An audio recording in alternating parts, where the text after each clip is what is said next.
Halo, apa kabar semuanya? Kita bertemu kembali. Ini adalah salah satu dari aktivitas saya saat ini, yaitu mengisi podcast terus terang, di mana saya akan bicara secara terus terang. Sepekan terakhir, saya banyak mendapat pertanyaan tentang apa yang terjadi di dalam pemerintahan kita, khususnya upaya penegakan hukum. Tidak hanya itu, akrobat hukum yang bernuansa politis untuk meloloskan seseorang pada sebuah kontestasi kembali terjadi saat ini dan menjadi banyak pertanyaan kepada saya. Baiklah, saya akan menjawab pertanyaan apa saja tentang hal ini. Silakan, mau tanya apa? Prof. Mahfud, saya akan bertanya agak panjang soal-soal yang seperti Anda sampaikan tadi. Mulai dari akrobat hukum untuk kepentingan politik, penguntitan seorang petinggi institusi penegak hukum oleh institusi penegak hukum yang lain di tengah keseriusan sang pejabat penting untuk mengusut dugaan korupsi triliunan rupiah, hingga pertanyaan-pertanyaan seputar penegakan hukum kita yang harus berhadapan dengan mafia, dengan para backingnya. Nah, saya mulai dengan yang pertama, putusan MA terjadi lagi, Prof. Dulu Mahkamah Konstitusi, sekarang Mahkamah Agung. Prof. Mahfud, kalau begitu, apa kalimat yang tepat untuk merespon putusan Mahkamah Agung itu? Saya sebenarnya agak males tuh komentari ini. Satu, kebusukan cara kita berhukum lagi yang untuk dikomentari sudah membuat mual gitu. Sehingga saya berkata, ya sudahlah, apa yang kau mau lakukan aja, merusak hukum itu. Tapi kemudian saya menjadi terpanggil juga untuk menjawab pertanyaan itu, karena kemudian ada pernyataan dari mantan Hakim Agung, sahabat saya, Gayus Lumbun, yang menyatakan bahwa putusan MA yang seperti itu progresif, maju bagi demokrasi. Nah, karena yang bicara Gayus Lumbun dan banyak yang bertanya kepada saya melalui medsos. Ini mantan Hakim Agung soalnya ya? Iya, sahabat saya juga, terutama sahabat saya, sama-sama ahli di bidang tata negara dan administrasi negara gitu ya. Jangan-jangan Gayus Lumbun ini saya salah baca. Karena menurut saya putusan MA ini salah. Kenapa? Dia memutuskan atau membatalkan satu isi peraturan KPU yang sudah sesuai dengan undang-undang, tetapi dinyatakan bertentangan dengan undang-undang. Begini, KPU semula mengatur sesuai dengan ketentuan undang-undang. Pasal 7 Undang-Undang nomor 10 tahun 2016 itu KPU mengatur gini, untuk menjadi calon itu, untuk mencalonkan diri atau dicalonkan, itu menjadi hak setiap orang.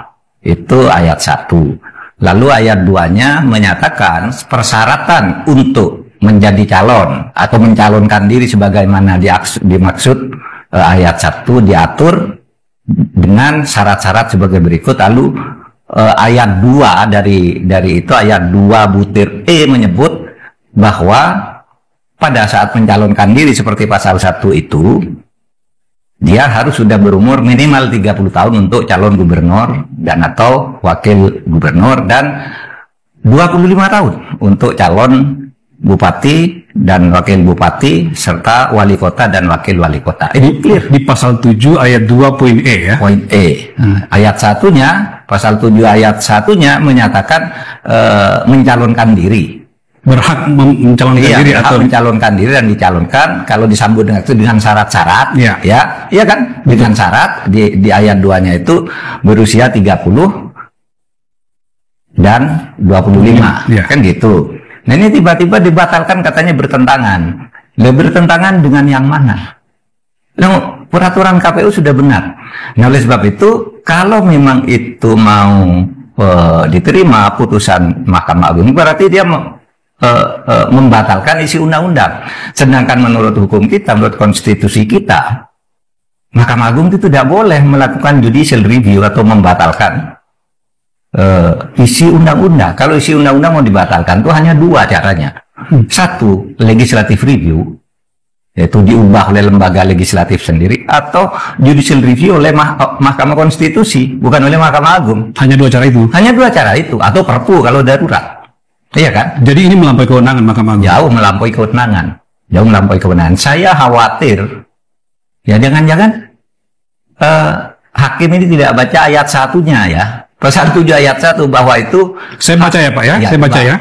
Kebetulan saya pegang nih, pasal 7 ayat 1, setiap warga negara berhak memperoleh kesempatan yang sama untuk mencalonkan diri dan dicalonkan sebagai calon gubernur dan calon wakil gubernur, calon bupati dan calon wakil bupati, serta calon wali kota dan calon wakil wali kota. Oke, ayat 1 menyatakan berhak untuk mencalonkan diri atau dicalonkan.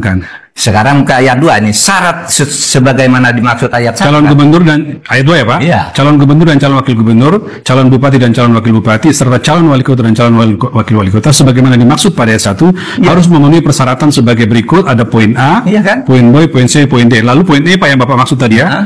Berusia paling rendah 30 tahun untuk calon gubernur dan calon wakil gubernur, serta 25 tahun untuk calon bupati dan calon wakil bupati, serta calon wali kota dan calon wakil wali kota. Di poin E memang tidak ada kata ketika mencalonkan frasanya Pak. Tapi maknanya itu apa? Maknanya ke satu ya? Maknanya kan ada kata sebagaimana dimaksud ayat 1. Ayat 1. Oke, jadi ayat 1 itu menyebutkan mencalonkan diri.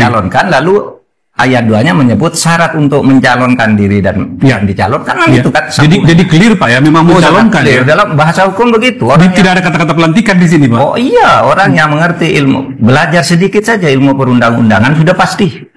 Itu jawabannya. Tapi ya itu tadi, ini negara ini cara berhukumnya udah rusak dan dirusak, sehingga saya katakan malas saya bicara yang kayak gitu-gitu. Biar aja tambah busuk, pada akhirnya kebusukan itu akan runtuh sendiri kan suatu saat. Kalau ini yang begini-gini diterus-teruskan, ya sudah, silahkan aja. Apa yang mau kau lakukan, lakukan aja. Mumpung Anda masih punya posisi untuk melakukan itu. Tapi suatu saat itu bisa akan memukul dirinya sendiri ketika orang lain menggunakan cara yang sama. Ya, yang juga untuk melawan kepentingan orang yang suka begitu.